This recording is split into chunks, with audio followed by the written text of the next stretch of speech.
నేస్తాలైన శ్రీరుద్ర వారి మట్టి గణేశ విగ్రహాలు ఇప్పుడు అన్ని రత్నదీప్ స్టోర్స్ లో లభ్యం. త్వరపడండి. నమస్తే, వెల్కమ్ టు సుమన్ టీవీ. నేను మీ సాయి. మల్లన్న సాగర్ రిజర్వాయర్ గత ప్రభుత్వము తెలంగాణ రాష్ట్రంలో కాళేశ్వరం ప్రాజెక్టు ద్వారా ఎత్తిపోతల పథకాలలో భాగంగా కొన్ని రిజర్వాయర్లు ఏర్పాటు చేయడం జరిగింది. అందులో భాగంగా చాలా ముఖ్యమైనది మేజర్ రిజర్వాయర్ మల్లన్న సాగర్. ఆ తర్వాత కొండపోచమ్మ రిజర్వాయర్, ఇంకా చాలా ప్రాజెక్టులు ఉన్నాయి.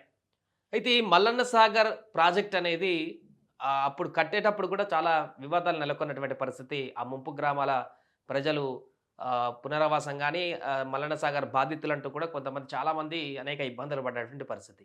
సో ఆ విషయాన్ని పక్కన పెడితే మల్లన్న సాగర్ రిజర్వాయర్ కంప్లీట్ అయ్యి ఇప్పుడు నిండు కుండలా కనపడుతున్నటువంటి పరిస్థితి. 50 టీఎంసీల నీరు నిల్వ ఉండేటువంటి కెపాసిటీ కలటువంటి మల్లన్న సాగర్ ప్రాజెక్ట్. దీని ద్వారా అటు హైదరాబాద్కి జలాశయాలను తీసుకొచ్చేటువంటి విధంగా ప్రణాళికతో నిర్మించినటువంటి ప్రాజెక్ట్. బట్ ఇప్పుడు ఈ మల్లన్న సాగర్ ప్రమాదంలో పడిందా? ఈ మల్లన్న సాగర్ నిర్మించినటువంటి ప్రాంతమే ఇప్పుడు చాలా షాక్కి గురి చేసేటువంటి అంశాలను తెరపైకి తీసుకువస్తుందా అనేది ఇప్పుడు ఆందోళన కలిగిస్తుంది. సో దీనికి సంబంధించినటువంటి ఒక వార్తను ఇప్పుడు పూర్తిగా చూసేటువంటి ప్రయత్నం చేద్దాం. సో ఇది మల్లన్న సాగర్ ప్రాజెక్టు. మనం చూస్తున్నాం, చాలా పెద్ద ఎత్తున ఉంటుంది ఈ ప్రాజెక్టు. 50 టీఎంసీల వరకు కెపాసిటీ ఉన్నటువంటి మేజర్ ప్రాజెక్ట్ ఇది. ఎర్రవల్లి దగ్గర ఉంటుంది. ఈ రిజర్వాయర్ నుంచి హైదరాబాద్కి నీళ్లు తీసుకొచ్చేటువంటి విధంగా కొండపోచమ్మ రిజర్వాయర్ అదేవిధంగా దీనికి నిర్మించినటువంటి పరిస్థితి. కానీ ఇక్కడ జరిగినటువంటి విషయం ఏంటంటే, తాజాగా అధ్యయనం ప్రకారం భూకంప జోన్లో మల్లన్న సాగర్ అనేటువంటి అంశం ఇప్పుడు తెరపైకి రావడం జరిగింది. అధ్యయనాలు లేకుండానే నిర్మాణం కాదు, సుమోటగా ఎన్జిటి విచారణ. ఎన్జిటి దీన్ని సుమోటగా తీసుకుంది ఈ అంశాన్ని. ఇప్పుడు అక్కడ అసలు నిర్మాణం ఎలా జరిగింది, అక్కడ ముందస్తు జాగ్రత్త లేకుండానే నిర్మించారా, భవిష్యత్తులో ఏం జరుగుతుంది ఒక అంచనా రాకుండానే నిర్మించారా, ఆ ప్రాంతం అనువైందో కాదో తెలుసుకోకుండానే రిజర్వాయర్ కట్టారా అనేటువంటి అంశం ఇప్పుడు తెరపైకి వస్తుంది. ఎలాంటి పరిశోధనలు అధ్యయనాలు చేయకుండానే భూకంప జోన్లో మల్లన్న సాగర్ ప్రాజెక్టును నిర్మించారంటూ ప్రచురితమైన కథనాన్ని జాతీయ హరిత ట్రిబ్యునల్ సుమోటోగా స్వీకరించింది. సమగ్ర అధ్యయనాలు చేయకుండానే భూకంప జోన్లో మల్లన్న సాగర్ను నిర్మించారంటూ తప్పుపట్టిన కాగ్ నివేదికను ఉటకాయిస్తూ ఒక ఆంగ్ల పత్రిక కథనం ప్రచురించింది. దాన్ని సుమోటోగా స్వీకరించిన ఎన్జిటి నీటిపారుదల శాఖ, ఈఎన్సీ, జిల్లా కలెక్టర్, కేంద్ర పర్యావరణ శాఖ కార్యదర్శికి నోటీసులు జారీ చేసింది. చెన్నైలోని ఎన్జిటి ధర్మాసనానికి కేసును బదిలీ చేసింది. గత నెల 7న విచారణ జరిపిన చెన్నై ధర్మాసనం మల్లన్న సాగర్ ప్రాజెక్టును సందర్శించి నివేదిక సమర్పించాలని కలెక్టర్, నీటిపారుదల శాఖను ఆదేశించింది. తదుపరి విచారణ 11న చేపట్టనుంది. గత ఏడాది సిక్కింలో లోహనాకు వాక్కు గండిపడడంతో తీస్తా నది పైన చుంగ్దాంగ్ వద్ద నిర్మించినటువంటి hydro power project cum dam కొట్టుకుపోయినటువంటి ప్రాణనష్ట, ఆస్తి నష్టం సంభవించింది. దీని ఎన్జిటి ఢిల్లీ ధర్మాసనం సుమోటోగా విచారణకు స్వీకరించింది. మల్లన్న సాగర్ సైతం ఇదే తరహాలో ఉందని, దానిపైన విచారణ నిర్వహిస్తామని ఎన్జిటి తేల్చి చెప్పింది. భూకంపాలకు సంబంధించిన అధ్యయనాలు లేకుండా మల్లన్న సాగర్ నిర్మించడంతో పాటు ఏదైనా విపత్తు జరిగితే అమలు చేయవలసిన అత్యవసర కార్యాచరణను సైతం రూపొందించడం ద్వారా ప్రభుత్వ రిజర్వాయర్తో పాటు ప్రజల ప్రాణాలను ప్రమాదంలో నెట్టేసిందంటూ కాగ్ ఆందోళన వ్యక్తం చేసిందని ఈ సందర్భంగా ఎన్జిటి గుర్తు చేసింది. మల్లన్న సాగర్ నిర్మాణం ప్రారంభించడానికి ముందే ఈ ప్రదేశంలో భూకంపాలపైన జాతీయ భౌగోళిక అధ్యయన సంస్థతో అధ్యయనం జరిపించాలని షరతు విధిస్తూ ప్రాజెక్టు ప్రాథమిక డ్రాయింగ్స్ను 2016లో సెంట్రల్ డిజైనింగ్ ఆర్గనైజేషన్ సిఈ ఆమోదించారు. ఈ అధ్యయనాలు నిర్వహించాలంటూ నీటిపారుదల శాఖ 2016 డిసెంబర్, 2017 ఆగస్టు, అక్టోబర్లో ఎన్జిఆర్ఐ డైరెక్టర్కు లేఖలు రాసింది. అధ్యయన నివేదిక వచ్చేదాకా ఆగకుండానే 2017లో నీటిపారుదల శాఖ మల్లన్న సాగర్ ప్రాజెక్టు నిర్మాణ పనులను కాంట్రాక్టర్లకు అప్పగించింది.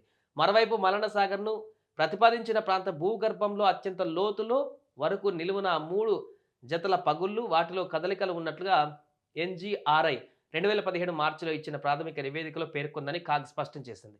వీటి ప్రభావం పైన సమగ్ర సర్వే, పరిశోధనలు చేయాలని సిఫారసు చేసింది. ఈ సిఫారసును రాష్ట్ర నీటిపారుదల శాఖ విస్మరించిందని కాగ్ ఆక్షేపించింది. తాజాగా ఎన్జిటి ఇవే అంశాలపైన దృష్టి సారించింది. చూడండి, ఎంత పెద్ద భారీ ప్రమాదానికి గురి కాబోయేటువంటి అంశానికి సంబంధించినటువంటి విషయం ఇది.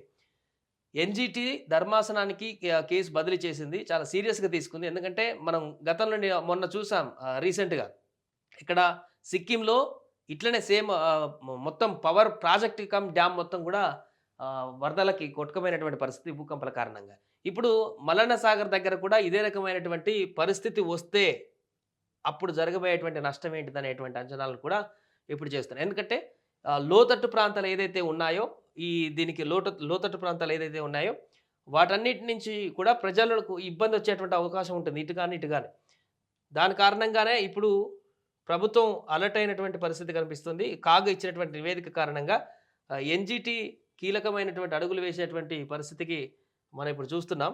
సో, ఈ మల్లన్న సాగర్ చుట్టుపక్కల ఉన్నటువంటి ప్రాంతాలు ఇప్పుడు ప్రమాదంలో పడేటువంటి అవకాశం ఉందన్నట్టుగా మనకు కనపడుతుంది. ఈ సాగర్ చుట్టూ ఉన్నటువంటి లోతట్టు గ్రామాలు ఏదైతే ఉన్నాయో, ఒకవేళ ఇదే గనక భూకంపాలకు అనువైనటువంటి ప్రాంతంగా గుర్తించినట్లయితే భవిష్యత్తులో ఆ పగుళ్ళ ద్వారా ఏర్పడేటువంటి ప్రమాదం ఏదైనా జరిగితే డ్యామ్ గనక ఇబ్బందులకు గురైతే పూర్తిగా ఈ చుట్టుపక్కల ఉన్నటువంటి గ్రామాలు కూడా తీవ్రమైనటువంటి ప్రభావం ఉంటుందనేటువంటి విషయం అయితే స్పష్టంగా కనపడుతుంది. అందుకనే ఇప్పుడు ఎన్‌జీటీ దీనిపైన సీరియస్‌గా తీసుకుంది, సుమోటోగా స్వీకరించింది. ఎందుకంటే ప్రమాదం జరగక ముందుకే జాగ్రత్త పడడం చాలా ఉత్తమమైనటువంటి పరిస్థితి. సరే, గత ప్రభుత్వం ఎలా కట్టింది, ఏం కట్టింది, ఏ ఉద్దేశంతో కట్టింది అనేటువంటి విషయం పక్కన పెడితే, అంటే జాగ్రత్తలు తీసుకోకుండా అది వాటర్ స్టోరేజ్, దాని ద్వారా హైదరాబాద్‌కి నీళ్ళు తీసుకురావడం, పరిసర ప్రాంతాలన్నీ సాగునీటి అందించడం ఒకటి మంచి ఉద్దేశం అయినప్పటికీ కూడా తొందరపాటు చర్యల వల్ల అది మంచి లొకేషనా కాదా అనేటువంటిది తెలియకుండానే తొందరపాటు చర్యల వల్ల తీసుకున్నటువంటి నిర్ణయంతో అక్కడ ఉన్నటువంటి ప్రజలకు ఇబ్బంది అయితే తీవ్రమైనటువంటి పరిణామాల తర్వాత ఎదురయ్యేటువంటి అవకాశం ఉంది. కాబట్టి ఎన్‌జీటీ ఇప్పుడు దీన్ని సుమోటోగా తీసుకుంది. కాగ్ ఇచ్చినటువంటి రిపోర్ట్‌లోనే చాలా అంశాలు ప్రస్తావించింది. కాగ్ ఇక్కడ భౌగోళిక పరిస్థితులకు సంబంధించి భూగోళ శాస్త్రవేత్తలు ఇచ్చినటువంటి అంశాలను కూడా పరిగణనలోకి తీసుకోలేదనేటువంటి విషయాన్ని ప్రస్తావిస్తూ చేసినటువంటి రిపోర్ట్‌ని సీరియస్‌గా తీసుకున్నటువంటి ఎన్‌జీటీ ఈరోజు దీన్ని సుమోటోగా స్వీకరించింది. చెన్నై ఎన్‌జీటీ అక్కడికి కూడా ఈ కేసును తరలించడం జరిగింది. చూడాలి ఈ కేసు ఇంకా ఎప్పుడు స్పీడప్ అయ్యి దాంట్లో ఉన్నటువంటి పూర్తి వివరాలు వచ్చిన తర్వాత సాగర్‌కి సంబంధించినటువంటి మల్లన్న సాగర్‌కి సంబంధించినటువంటి సేఫ్టీ ఎంతవరకు ఉంది, దాన్ని ఒకవేళ సేఫ్టీ గనక లేకుండా అక్కడ నిర్మించినట్లయితే దాన్ని ఏం చేయబోతారనేది అయితే చూడాల్సిన అవసరం ఉంది. సుమన్ టీవీలో మీ పర్సనల్ అండ్ బిజినెస్ ప్రమోషన్స్ కోసం కింది నెంబర్కి కాంటాక్ట్ చేయండి.